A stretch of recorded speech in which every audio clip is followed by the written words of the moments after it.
ఈరోజు మన వాక్య ధ్యానాంశము మనలను వెదకి వచ్చిన దేవుడు. ఇదిగో నేను తలుపు నొద్ద నిలుచుండి తట్టుచున్నాను. ఎవడైనను నా స్వరము విని తలుపు తీసిన ఎడల నేను అతని యొద్దకు వచ్చి అతనితో నేనును నాతో కూడా అతడును భోజనము చేయుదుము. ప్రకటన గ్రంథము 3వ అధ్యాయము 20వ వచనములో చూడగలుగుతున్నాం.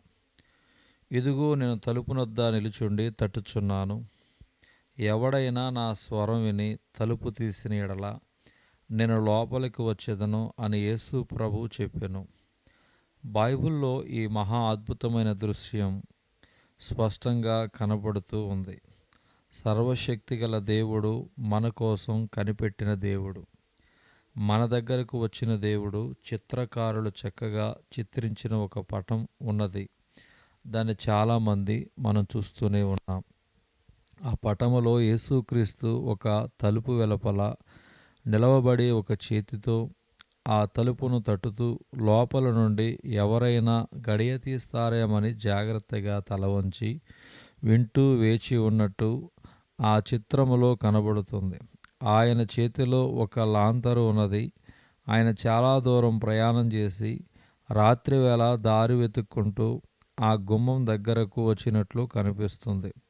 ఆ గుమ్మం వెలుపల అన్ని ముండ్ల పొదలు, రాళ్ళు, రప్పలు సంస్కారహితంగా పాడుబడి ఉంటుంది. ఎంతమంది చిత్రకల్పన మన హృదయాలను ఇది సరి అయిన ప్రతిరూపంగా కనబడుతూ ఉన్నది. దేవుడు మానవుని వెతుక్కుంటూ అతనిని సమీపించటం, దేవుడు నరుని హృదయంలోకి ప్రవేశం కోరుతూ తలుపు వెలుపల బాటసారి నిలవబడినట్లు నిలిచి వేచి ఉండటం, ఈయనే మనలను వెదకి వచ్చిన దేవుడు. మానవ అనుభవంలో దేవుని గురించి చాలా తలంపులు, సిద్ధాంతాలు ఉన్నవి. ఎక్కడ చూసినా దేవుని కోసం మానవుడు పడే ప్రాకులాటే కనబడుతూ ఉంటుంది.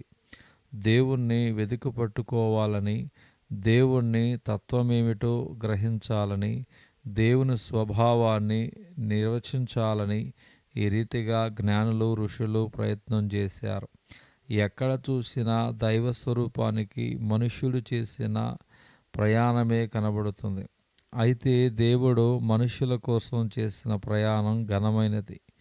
ఆయనే నరులను వెదకి సంగతి మరీ గొప్పది. దాన్ని చాలామంది గ్రహించలేదు. మనం దేవుని కోసం చేసే ప్రయత్నం మర్కట న్యాయమని, దేవుడే మనలను పట్టుకొనడం మాధ్యాల న్యాయమని చెబుతారు.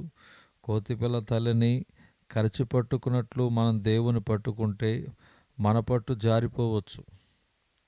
పిల్లి తన పిల్లలను కరచి పట్టుకున్నట్లు దేవుడే మనలను వెదికి పట్టుకుంటే ఇక మనకు భయం లేదు.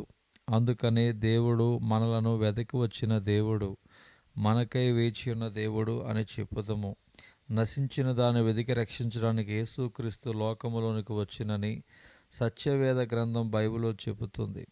నరులను రక్షించడానికి దేవుడే నరుడై నరలోకము నుండి నరలోకానికి అవతరించి వచ్చినవాడు. ఈ కార్యానికి కర్త దేవుడు, ప్రారంభకుడు దేవుడు. దీనిలో ప్రమేయమంతా దేవునిది. అందుకే ఆయన మనలను వెతికి వచ్చిన దేవుడు. హాంకాంగ్ పత్రికలో చాలా కాలం క్రిందట నేను ఒక కథ చదివాను. ఆ కథలో ఒక యవనస్తునికి ఒకనాడు ఒక కల వచ్చింది. అతడు ఒక లోతైన చీకటి గోతిలో పడి పైకి రావాలని ఎంతో శ్రమపడుచున్నాడు. ఆ లోతైన గుంట, ఆ భయంకరమైన కోపం దాటి రావడానికి అతనికి శక్తి లేకపోయింది. అందుకని పైనుండి ఎవరైనా వచ్చి తనను పైకి తీస్తారేమోనని ఆ యవనస్తుడు ఎంతో ఆశతో ఎదురు చూస్తున్నాడు.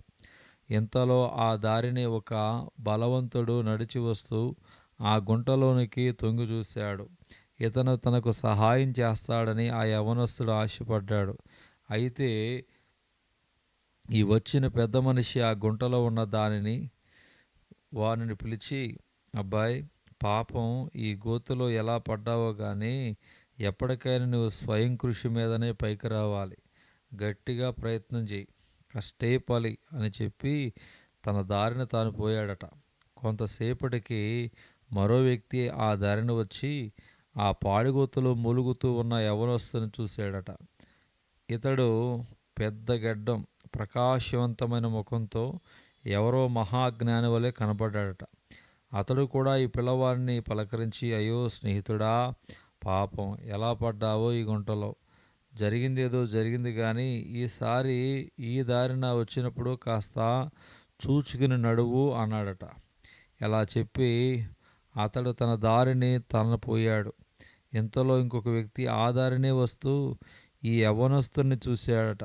ఇతడెవరో యోగి పుంగువడు, సిద్ధుడు, నాకు సహాయం చేస్తాడు అని ఈ యువకుడు ఆశతో పైకి చూశాడు.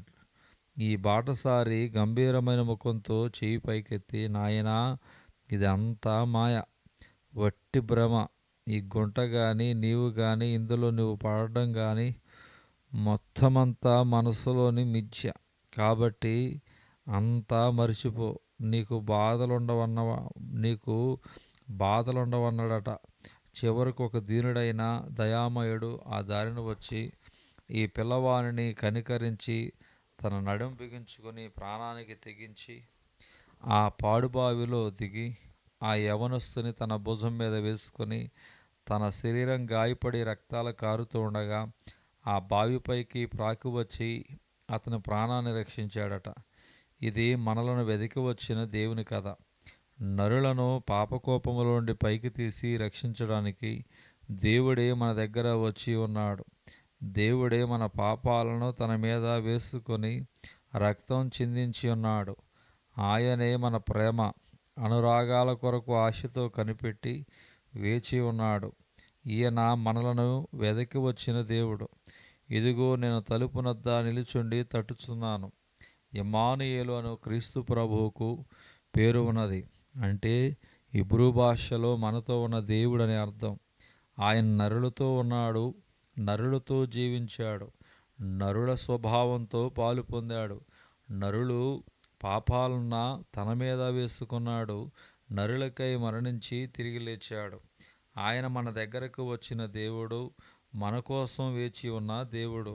పాలస్తీనాలో బెత్లెహేము గ్రామాలలో 2000 సంవత్సరాల కిందట లోకాన్ని దర్శించిన దేవుడైన దినం దినం ఎప్పటికప్పుడు మన దగ్గరకు వస్తూ ఉన్న ఈ దివ్యమూర్తిని, ఈ ప్రేమామయుణ్ణి ఇప్పుడే దర్శించాలి.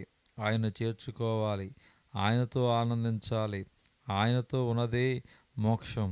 ఆయన సాహస సాన్నిధ్యాలే మోక్షం. ఆయన ఇచ్చేదే నిజమైన సమాధానం. మన చేతులు మన నీతులు వ్యర్థం. ఆయన కృప కటాక్షాలు మనకు సంపూర్ణ రక్షణ సాధనాలు. ఇదిగో నేను తలుపు వద్ద నిలుచుండి తట్టుచున్నాను. ఎవరైనా నా స్వరం విని తలుపు తీసిన ఎడల నేను లోపలికి వచ్చి అతనితో నేను, అతడు నాతోనూ సహవాసం చేయదము. ఈయనే మనలను వెతకి వచ్చిన దేవుడు. ప్రార్థన. దయగల తండ్రి, యేసుక్రీస్తునందు నీవు మమ్మను దర్శించి మమ్మను వెదికి రక్షించినావు. నేడు మా హృదయాలలో ప్రవేశించి మమ్ము ఆదరించి నడిపించుమని నజరేయుడైన యేసుక్రీస్తు ప్రభువారి పేరిట వేడుకొనుచున్నాం పరమ తండ్రి. ఆమేన్.